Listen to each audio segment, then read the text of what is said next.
फैजान अहमद, दीपशिखा चौधरी, सभी ने बहुत अच्छे पेपर पढ़े।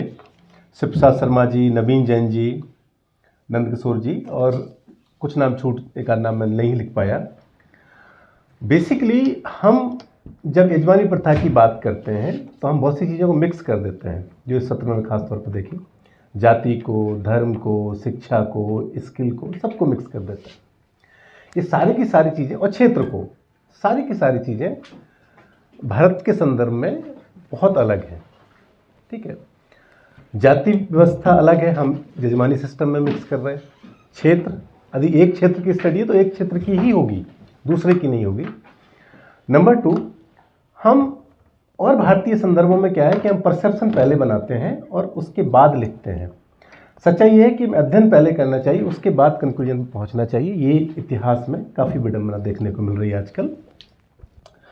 जाति व्यवस्था से लिंक कहीं ना कहीं जाति के आधार पर है। तो मैं सिंपल सी इतनी बात कहता हूँ कि जो वेदों में है क्लियर कट लिखा हुआ, जन्मते जायते शूद्रा संस्काराते द्विजे, वेद पाठात भवेत विप्रा, ब्राह्मण जानती ब्रह्म जानती इति ब्राह्मणा। तो इसका संबंध तो वहाँ तक है कि जो इसके बेसिस पे हमारी जाति व्यवस्था चलती है। अब आती है दूसरी चीज़, जो हमारे ग्रामीण क्षेत्रों में इस पर यजमानी की बात कही गई, वो सारी की सारी चीज़ें स्किल्ड हैं, जो पूरे समाज में स्किल बेस्ड हैं। ठीक है, और सारी की सारी वो स्किल्स आई हैं हमारे गुरुकुलों से, जो कि प्राचीन विद्या की पद्धति थी। आपने कभी नोटिस किया है कि हम सब लोग गोत्र एक होते हैं, जाति चाहे कोई भी हो, ऋषि के नाम पे होते हैं। जाहिर सी बात है कि गुरुकुल जो थे वो ऋषियों के थे, और वहाँ पे जो व्यक्ति जिस स्किल को सीखता था वो उस स्किल से उसकी जाति और उसका काम तय हो जाता था। जैसे उदाहरण के तौर पे जो सबसे कठिन काम होता है आज के टाइम में क्या है, वो पैसे मांगना। ऑफ कोर्स लास्ट में जो गुरुकुल में लास्ट में जो शिक्षा दी जाती थी वो कहा जाता था कि आप भीख मांग के लाओ, वही मेरी दूर दक्षिणा है। This is the toughest work. तो ये एजुकेशन सिस्टम से वो चीज़ें निकल के आती थी, वह गुरुकुल की हमारी प्राचीन शिक्षा पद्धति थी। अब उस पद्धति से हम आगे आते हैं। दो चीज़ें इसमें हैं, बहुत लोगों ने हालांकि उसको क्लेरिफाई किया, यजमान और पुरोहित। ठीक है, यहाँ पे यजमान का संबंध कहीं ब्राह्मण से नहीं है, एक है पुरोहित और एक है यजमान।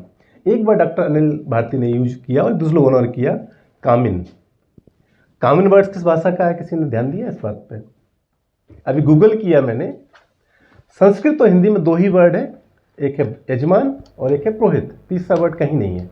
ये कामिन जो वर्ड है, इसमें गूगल में मैं देखा कि उसमें लिखा हुआ है कुछ जगहों पे कि ये उर्दू से, उसमें लिखा है जर्मनी का वर्ड है, बाद में हमारे, यानी हमारी भाषा में ही नहीं था, कहीं ना कहीं से आया, किसी ने इम्पोज किया।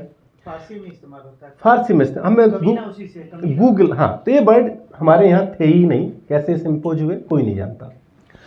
अब यजमानी सिस्टम पे आते हैं। यजमानी सिस्टम का मतलब ये नहीं था कि जो व्यक्ति जो काम कर रहा है वह जीवन पर्यंत वही काम करेगा और ये उसका वो कोई मूल्य नहीं लेगा।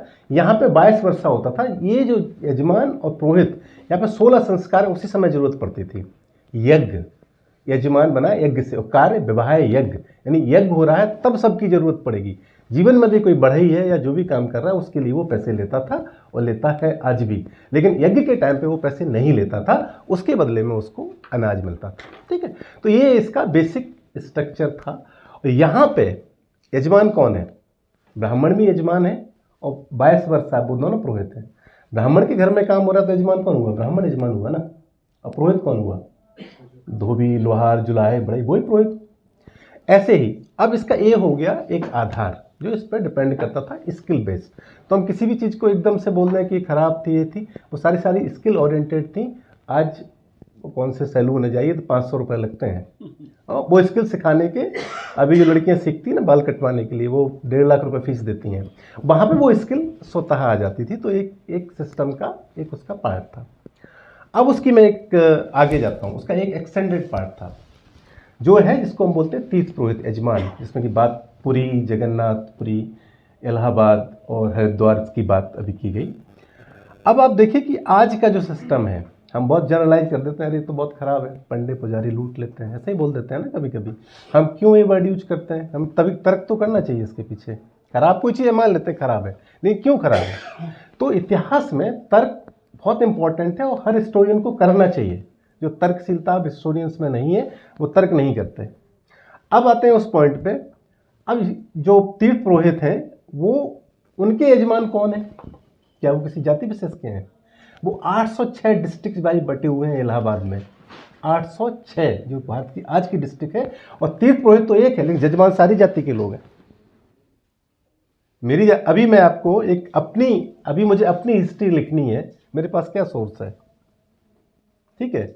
अब मैं अभी चूंकि जिज्ञासु हूँ, इतिहास का विद्यार्थी रहा हूँ, अभी मैं कुछ दिन पहले मेरे फादर की डेथ हुई, मैं इलाहाबाद गया था। आपको मैं पढ़ के सुनाता हूँ, वो आपको मज़ा आएगा।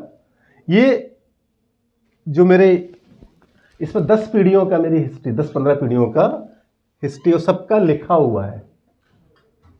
तो मेरे पुरोहित ने लिखा है, मैं उनका यजमान हूँ, मैं ब्राह्मण ही हूँ लेकिन वो मैं यजमान हूँ उनका, वो मेरे पुरोहित हैं। अब मेरे गांव के सारी जातियों के लोग उनके यजमान हैं और सबकी हिस्ट्री उनके पास है। हिस्ट्री नहीं, मेरी आर्थिक स्थिति, मेरी सामाजिक स्थिति पूरी लिखी हुई है। यहाँ पे लिखा हुआ है, मेरे ब्राह्मण सनाड लबानिया भरतू बेटा जालिम के नाती बखत के नाती रामसेवक पूज भौजाई के लिए आए, संबत 2003। फिर लिखा हुआ है, रामसेवक बेटा सूर्य के नाती भरतलाल के।